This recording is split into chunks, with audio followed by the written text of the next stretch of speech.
which I tried to obviously mess with and get cleaned up. So I got the chipper set here on its side. Just zoom in down here. Down below down here, at that bottom left corner, there's a screw there. You want to use a 10mm socket to get that off. Obviously this one was on there for 15 years, so of course it was rusted like everything else.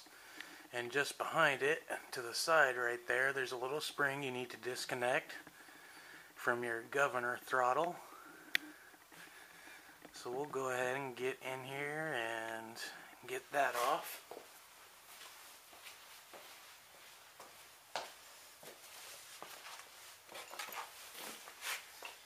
So 10mm socket. Just pop it in here. Hold it with the other hand. And it's a little bit of a tedious process. But once you get it on there, you get it going. I've already loosened it up on here.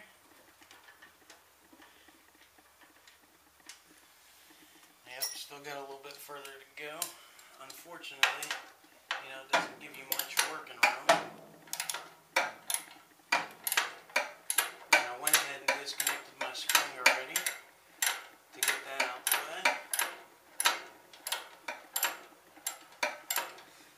When it comes to fixing fuel tanks of any sort, whether they're for a car, a small 5 horsepower motor like this by Briggs and Stratton, or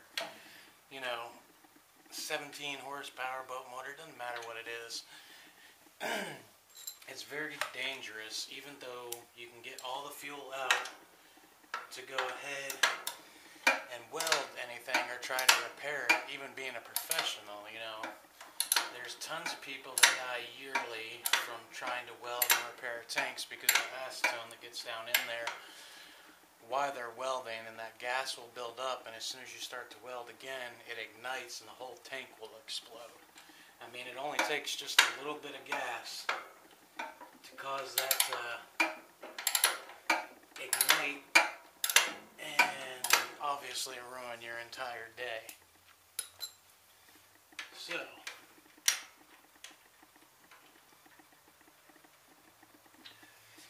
still doesn't want to quite let go on it.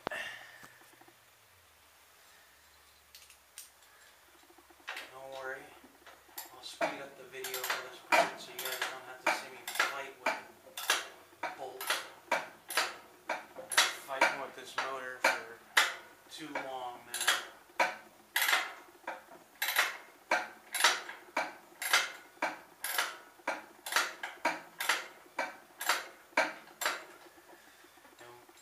As it is with anything, when you're working on a motor, painting a house, working on your car, attention to detail is the biggest thing. Taking your time, making sure you're doing it right. Rushing through is not going to get you anything but more problems. It's going to have you end up with a crappy result, and of course you don't want that. So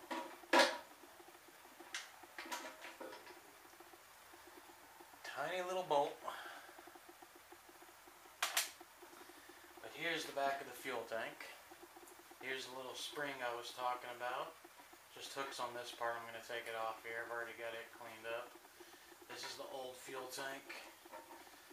If you can see that on the bottom, all this right here was welding by me to seal the tank. Repainted it with some grill paint, some engine paint, 2000 degree. But my biggest problem, why I decided not to, is because my short bay right here is all rusted through. There's no point in trying to weld that because it'll just come up bad. So what I'm going to go ahead and do now is get my other fuel tank. We'll go over, do that unboxing. I'll show you the parts I ordered, what I needed, and we'll go from there.